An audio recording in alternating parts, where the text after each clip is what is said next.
میں سے کم 60,000 کتابوں میں سے 20,000 کتابیں دریافت کی گئے تاکہ اس کا ممبر بنایا جائے۔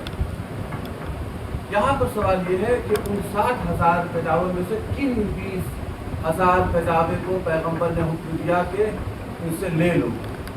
اس لیے کہ جب 60,000 کتابیں ہیں تو قطعاً جو ہوا ہوگا عملی طور پہ وہ یہی، ان سے لے لیجئے، ان کا رہنے دیجئے، ان سے لے لیجئے، ان سے لے لیجئے، فلاں سے نہ لیجئے، تبھی جا کر کے۔ اور چونکہ رسول حکیم ہے، حکیم امت ہے، لہذا ہم یہ نہیں کہہ سکتے کہ نہیں، پیغمبر نے کہا بس 20,000 لے لو، جس سے من کرے لے لو، جس سے دل چاہے لے لو، جس سے دل نہ چاہے نہ لو۔ نہیں، چونکہ رسول حکیم امت ہے، حکیم کا چھوٹے سے چھوٹا کام بھی حکمت سے خالی نہیں ہوتا۔ اب اگر رسول کسی سے کجاوا لے رہے ہیں تو اس میں بھی کوئی حکمت ہے، اور اگر کسی سے نہیں لے رہے ہیں تو بھی حکمت سے خالی نہیں۔ تو سوال یہ ہے کہ ان 60,000 کتابوں میں سے پیغمبر اکرم نے 20,000 کتابیں کس سے لیے اور کس سے نہیں لیے؟ شاعر بڑے بہترین انداز میں جواب دیتا ہے کہ جن پہ تھا شک نبی کو چلے جائے نہ کہیں، رکھوا لیا تھا ان کا کجاوا غدیر میں۔ صلوات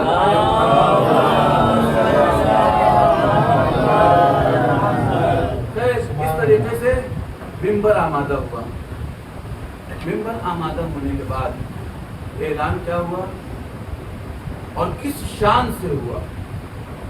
اس شان سے ہوا کہ پیغمبر اکرم نے مولائے کائنات کو اتنا بلند کیا کہ روایت میں ہے کہ پیغمبر اکرم کے بغل کی سفیدی نمودار ہو گئی، اس شان سے۔ اس کے بعد فرمایا من کنت مولا ہو فہذا علی مولا، جس کا میں مولا ہوں اس کے یہ علی مولا ہے۔ اب یہاں پر جو گفتگو ہوتی ہے کہ یہاں پر مولا کے معنی کیا ہے؟ دوست کے ہیں۔ مولا کائنات جو مولا ہے اس کو تعبیر یہ کیا گیا کہ چونکہ مولا کے معنی دوست کے، حاکم کے نہیں ہے، سرپرست کے نہیں ہے۔ یہاں پر بھی پیغمبر نے حکمت سے کام لیا۔ پہلے یہ کہا من کنت مولا، جس کا میں مولا ہوں۔ اب آپ بتائیے کہ کون ہے جو رسول اللہ کو اپنا دوست مانتا ہو؟ سب رسول اللہ کو حاکم مانتے ہیں، سرپرست مانتے ہیں، اللہ کا بنایا ہوا نمائندہ مانتے ہیں، خلیفہ مانتے ہیں۔ تو جب پیغمبر نے کہتے ہیں جس کا میں مولا ہوں، جس کا میں حاکم ہوں، اس کے علی مولا ہیں، یعنی جس کا میں حاکم ہوں اس کے یہ علی حاکم ہے۔ ٹھیک ہے، اعلان ہو گیا۔ اعلان کے بعد کیا ہوا؟ وہ حارث والا واقعہ آیا، ایک بڑا جلی ٹائپ کا تھا، ایک شخص جو آ کر کے جسارت کرتا ہے پیغمبر کی شان میں اور کہتا ہے یا رسول اللہ، اگر آپ کا یہ اعلان اللہ کی طرف سے تھا تو ٹھیک ہے، ہم قبول کرتے ہیں، لیکن ہمیں دلیل چاہیے۔ اگر آپ کی طرف سے تھا تو ہم اسے انکار کرتے ہیں، نہیں مانیں گے، قبول نہیں کرتے۔ آپ کو کیا حق ہوتا ہے کہ آپ علی کو اپنا خلیفہ اور جانشین اور نمائندہ اور ولی ہمارے سامنے معرفی کیجیے، لیکن اگر یہ حکم اللہ کی طرف سے ہے تو ہم قبول تو کر لیں گے، لیکن ہمیں دلیل چاہیے۔ اور دلیل کیا چاہیے، ثبوت کیا چاہیے؟ خود وہ کہہ رہا ہے کہ اللہ کی طرف سے ایک عذاب نازل ہو جائے جو ہمارے لیے بہترین دلیل۔ اس کا یہ کہنا تھا کہ آسمان سے ایک معمولی سی کنکری گری، اس کے سر پہ گری اور حارث وہیں کا وہیں ہلاک ہو گیا۔ تاریخ کا ایک رخ یہ ہے۔ ایک اور رخ جو ہم نے گزشتہ مجلسوں میں اس کی طرف اشارہ کیا، مدد لینا چاہیں گے اس سے، کہ جب اللہ نے ایک پتلا آمادہ کیا اور اور ملائکہ سے یہ کہا کہ اسجدوا لآدم، تو سب نے سجدہ کیا، تمام ملائکہ نے سجدہ کیا الا ابلیس۔ ابلیس نے سجدہ نہیں کیا، ٹھیک ہے، سجدہ نہیں کیا۔ نتیجے میں کیا ملا ابلیس کو؟ فخرج منہا، ہماری بارگاہ سے نکل جا۔ نکلنے بھی لگا، تفصیل سے گفتگو ہو چکی ہے۔ نکلتے نکلتے اس سے سوال کر لیا، اے اللہ میں نکل تو رہا ہوں لیکن 6,000 سال تیری بارگاہ میں تیری عبادت کی ہے، اس کا ہمیں جزا چاہیے، صلہ چاہیے، بدلہ چاہیے۔ کیا چاہیے؟ اس نے کہا ہمیں قیامت تک کی زندگی چاہیے۔ پروردگار نے کوئی اعتراض کیا؟ پروردگار نے کہا جا میں نے تجھے قیامت تک کی زندگی دے دی۔ اچھا، یہ سمجھ میں نہیں آ رہا ہے کہ ایک جگہ پر اللہ نے جیسے ہی انکار ہوا کمتری نازل کی اور فوراً ہلاک کر دیا، فوراً موت دے دی، لیکن دوسری طرف سجدے کا انکار ہو رہا ہے لیکن اسے قیامت تک کی زندگی دے رہا ہے۔ پروردگار یہ فیصلہ، یہ نتیجہ سمجھ میں نہیں آ رہا کہ ایک جگہ انکار فوراً ہلاک کر دیا، فوراً موت دے دی، لیکن دوسری جگہ بھی انکار، اللہ کے حکم کا انکار، سجدے کا انکار، نبی کی نبوت کا انکار، لیکن قیامت تک کی زندگی دے رہا ہے۔ عجب نہ ہو پروردگار یہ آواز دے کہ میں یہی تو بتانا چاہتا ہوں دنیا والوں کو کہ دیکھو نبی کی نبوت کے انکار کرنے والے کو یہ حق تو ہے کہ وہ زندگی گزارے، لیکن علی کے ولایت کے انکار کرنے والے کو اتنا حق بھی نہیں کہ وہ زندگی گزارے۔ صلوات پڑھے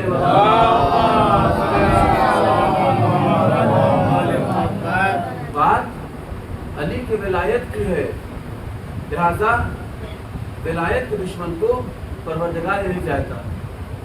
ٹھیک ہے، اعلان ہو گیا، کیا اعلان یہیں تک محدود تھا؟ نہیں، پروردگار کی جو اعلان تھا اس پیغام کو پہنچانا تھا تمام امت مسلمات تک، تمام امت اسلامیہ تک۔ تو یہ تو ابھی جو 1.25 لاکھ حاجی ہیں ان تک تو پیغام پہنچ گیا، لیکن وہ جو حج پہ نہیں آئے ہیں، وہ جو مکے و مدینے میں بھی تشریف فرما یا دوسرے ممالک میں بھی حضور رکھتے ہیں اور حج میں نہیں آئے، وہ کیسے متوجہ ہوں؟ لہذا اس چیز کے لیے پیغمبر اکرم نے اہتمام کیا، وہ کیا کہ تمام حاجیوں کو اسی میدان خم میں روکے رکھا۔ کتنے دنوں تک؟ 3 دنوں تک، اور کہا کہ تم سب کی ذمہ داری یہ ہے کہ جس منصب پہ ہم نے علی کو فائز کیا ہے، ولایت و امامت و خلافت پہ، تم سب کے سب ایک ایک کر کے آؤ اور مبارکبادی پیش کرو۔ اس مبارکبادی کا سلسلہ چلا کب تک؟ 3 دنوں تک۔ جتنے مرد حضرات تھے انہوں نے بیعت کی اور خواتین نے بھی بیعت کی۔ خواتین کی بیعت کا وہی طریقہ جو پانی میں مولا کائنات نے ہاتھ رکھا، اور خواتین بھی آ کر کے سب نے آ کر کے ولایت کا اظہار کیا، اقرار کیا اور مبارکباد پیش کی۔ یہ کیوں ایسا کیا پیغمبر اکرم نے؟ 3 دنوں تک روکے رکھا کہ اس حکمت اور فلسفے کی وجہ سے کہ چونکہ پیغمبر کی ذمہ داری تھی کہ اس پیغام کو ہم پہنچائیں کہاں تک؟ تمام ان افراد تک جو حج میں حاضر نہیں ہو پائے تھے۔ آج کے جیسا تو زمانہ نہیں تھا کہ کہیں کی کوئی بھی بات ہو، کسی گوشہ و کنار کی ہو، آپ میڈیا کے حوالے کر دیجیے، لمحے بھر میں وہ پورے ہندوستان کا، پورے ورلڈ میں آپ کے اس میسج کو، پیغام کو پہنچا دے گا۔ نیوز پیپر کا بھی سسٹم نہیں تھا، ریڈیو وغیرہ کچھ نہیں، بس حضوری آپس ایک دوسرے کو پیغام پہنچا سکتے ہیں۔ پروردگار کی طرف سے حکم بھی ہے کہ اس پیغام کو آپ پہنچائیے تمام امت مسلمہ تک۔ لہذا پیغمبر اکرم نے اس فلسفے کے تحت 3 دنوں تک سب کو میدان خم میں روکے رکھا، سب نے مبارکباد دی۔ اب جب سب کے سب 3 دن تک میدان خم میں رکے رہے اور اس کے بعد اپنے وطن پہنچے، وطن پہنچنے کے بعد جو سب اپنے اپنے وطن پہنچے، اپنے گھر پہنچے، اور 3 دن، کم سے کم 3 دن اپنے تاریخ معین سے لیٹ پہنچے، تو سب نے سلام کے جواب دینے سے پہلے یہ سوال کیا کہ کہاں رہ گئے تھے آپ؟ تاخیر کیوں ہو گئی؟ 3 دن اپنی تاریخ سے لیٹ کیوں ہو گئے؟ تو سب نے یہی جواب دیا کہ جس کا ڈر تھا وہی ہو گیا۔ کیا ہو گیا؟ علی کو غدیر کے میدان میں مولا بنا دیا گیا۔ ہمیں سمجھ میں نہیں آتا یہ اپنے لیٹ آنے کی وجہ بیان کر رہے ہیں یا علی کے مولا ہونے کا اعلان کر رہے ہیں۔ صلوات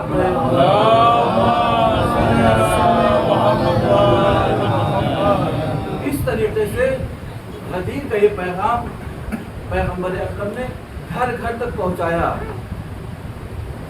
اور ہے ایسی فضیلت مولا کائنات کی کہ ہر انسان تاکہ پیغام پہنچا ہے. چنانچہ ملتا ہے مولا کائنات کے لیے کہ ابن عباس آئے مولا کائنات کی خدمت میں مدینہ منورہ میں، اور آنے کے بعد کہتے ہیں مولا ہمیں بسم اللہ الرحمن الرحیم کی تفسیر بتا دیجیے. ابن عباس بیٹھ جاؤ. اب ملتا ہے کہ نماز عشاء کے بعد کی بات ہے. ابن عباس بیٹھ گئے، بسم اللہ الرحمن الرحیم کی تفسیر بتانا شروع کیا. مولا کائنات بسم اللہ کی تفسیر بیان کر رہے ہیں اور ابن عباس ہیں جو سماعت کر رہے ہیں. ادھر رات کی تاریکی ختم ہو رہی ہے، صبح کا اجالا نمودار ہو رہا ہے، لیکن بسم اللہ الرحمن الرحیم کی تفسیر جو مولا کائنات فرما رہے ہیں ختم نہیں ہو رہی. ایک مرتبہ ابن عباس حضرات مولا رات کی تاریکی ختم ہونے کو ہے، صبح کا اجالا نمودار ہو رہا ہے، لیکن صرف بسم اللہ الرحمن الرحیم کی تفسیر ہے جو ختم نہیں ہوتی. تو اب یہاں مولا کائنات نے کہا اے ابن عباس بس تم اتنا جان لو کہ جو پورے قرآن میں ہے وہ سورہ بقرہ میں ہے، جو سورہ بقرہ میں ہے وہ سورہ حمد میں ہے، اور جو پورے سورہ حمد میں ہے وہ بسم اللہ الرحمن الرحیم میں ہے، اور جو بسم اللہ الرحمن الرحیم میں ہے وہ بے کے ایک چھوٹے سے نقطے میں ہے. وَأَنَا نُقْطَةُ تَحْتَ الْبَاءِ، میں اسی بے کے نیچے کا ایک نقطہ ہوں. تو معلوم یہ ہوا کہ میرے مولا کا علم وہ علم ہے جو پھیلے تو قرآن بنے، سمٹے تو ایک نقطہ بنے.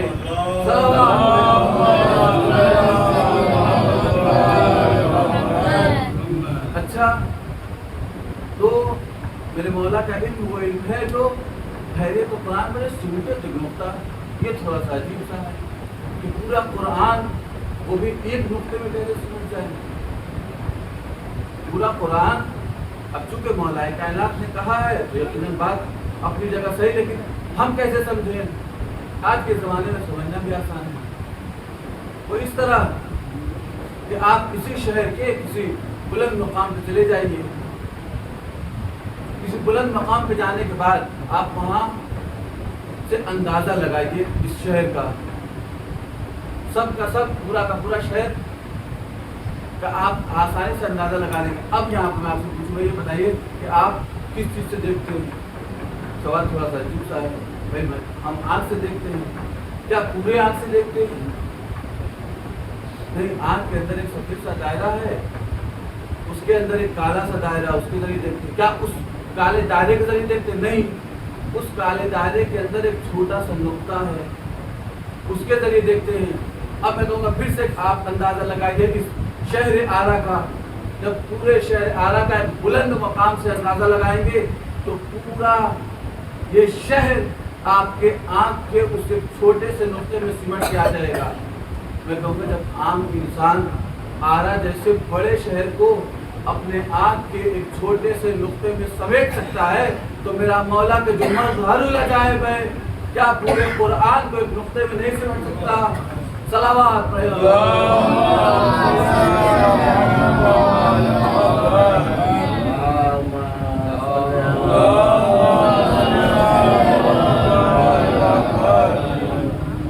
بس میں نے اپنے خط کیا گفتگو کو بیان ایسا تو ختم ہونے کو ختم ہو گیا. ابھی کچھ ہی دن تو ہوا تھا کہ ہم نے ان عزا خانوں کو آباد کیا تھا. اب یہ عزا خانے آج اور آج کے بعد سے ویران ہو جائیں گے. نہیں معلوم بی بی ہمیں معاف کیجیے گا، نہیں معلوم ہم نے حق کیا ادا کیا یا نہیں کیا. بعد مجلس شبیہ تابوت حضرت علی اکبر کی آپ زیارت کریں گے. جانتے ہیں امام حسین کے لیے کربلا میں سب سے زیادہ سخت مرحلہ کون سا مرحلہ ہے؟ اس لیے کہ جب انسان کے اوپر بڑی مصیبت پڑتی ہے نا تو وہ اپنے سے بڑوں کو یاد کرتا ہے. یہ انسان کے فطرت کا تقاضا ہے. جب جناب علی اکبر آئے ہیں اور کہا بابا مجھے مرنے کی اجازت دے دیجیے، تو امام حسین نے پروردگار کو مخاطب کیا، اللہم اشہد ہؤلاء فقد برز إليهم أشبه الناس خلقا وخلقا ومنطقا. اے میرے اللہ تو گواہ رہنا، اب میں اس قتل گاہ کی طرف اسے بھیج رہا ہوں جو تیرے رسول محمد سے سب سے زیادہ شباہت کرتا تھا، خلقت میں، خلقت میں، رفتار میں، گفتار میں. اور جب کبھی ہمیں اشتیاق ہوتا تھا اپنے نانا رسول اللہ کی زیارت کا، میں اپنے اس بیٹے کی نگاہ کرتا تھا، بیٹے کو دیکھتا تھا، ہمیں تشفی ہو جاتی تھی. نہیں معلوم کس طریقے سے اجازت ملی، علی اکبر کو اجازت دیا، گھوڑے پہ سوار ہوئے، بھیڑ لگائی، بڑی تیزی سے ہے، بڑی تیزی سے قتل گاہ کی طرف بڑھ رہے ہیں علی اکبر. کہ کچھ محسوس کیا، مڑ کے دیکھا، 57 سال کا بوڑھا باپ گرتا پڑتا چلا آ رہا ہے. بابا بابا، ارے آپ نے تو ہمیں اجازت دے دی ہے. اے بیٹا، اگر تم صاحب اولاد ہوتے تو ہم سے یہ سوال نہ کرتے. حاضاداروں پھر سے ایک مرتبہ رخصت کیا، رخصت ہوئے. رخصت ہونے کے بعد علی اکبر آئے میدان قتال میں، جنگ کرنا شروع کیا. ادھر امام حسین نے اپنے آپ کو ایک بلند مقام پہ کھڑا کر دیا. بلند مقام پہ کھڑے ہونے کے بعد قتل گاہ میں اپنے بیٹے علی اکبر کے جنگ کو مشاہدہ کر رہے ہیں. ادھر ماں ام لیلا اپنے سید و سردار آقا حسین کے چہرے پہ نظر جمائے ہوئی ہے. جیسے جیسے حالات بدل رہے ہیں، ارے حسین کے چہرے میں بھی رنگ متغیر ہو رہا ہے. ایک مرتبہ چہرے کا رنگ متغیر ہوا، ماں کی ممتا تڑپ گئی. ارے بیٹے کی خیر تو ہے، ہاں ہاں بیٹے کی خیر ہے. ایک پہلوان ہے جو بیٹے کے مقابلے میں آیا ہے. جاؤ مصلی کو بچھاؤ، بچھانے کے بعد 2 رکعت نماز پڑھو. ہم نے نانا سے سنا ہے کہ بیٹے کی دعا، بیٹے کے حق میں ماں کی دعا بہت جلد قبول ہوتی ہے. حاضاداروں، ماں دوڑی دوڑی آئی، مصلی کو بچھایا، 2 رکعت نماز پڑھی، آسمان میں اپنے دونوں ہاتھوں کو بلند کیا. اے یعقوب کو یوسف سے ملانے والے خدا، ارے ہمارے یوسف کو ہم سے ملا دے. دعا قبول ہوئی. علی اکبر واپس آئے لیکن قیامت ہو گئی. کیا کہا؟ بابا اگر پانی کا انتظام ہو جائے، تھوڑا سا پانی کے کچھ قطرے مل جائے تو ان دشمنوں کو بتا دوں کہ حیدر کرار کے پوتا کس طریقے سے جنگ کرتا ہے. کوئی جواب نہیں تھا میرے سید و سردار کے پاس. ہاں، اپنی انگشتر مبارک کو نکالا، کہا بیٹا تم اسے اپنے دہن میں رکھو، کچھ آرام ضرور مل جائے گا.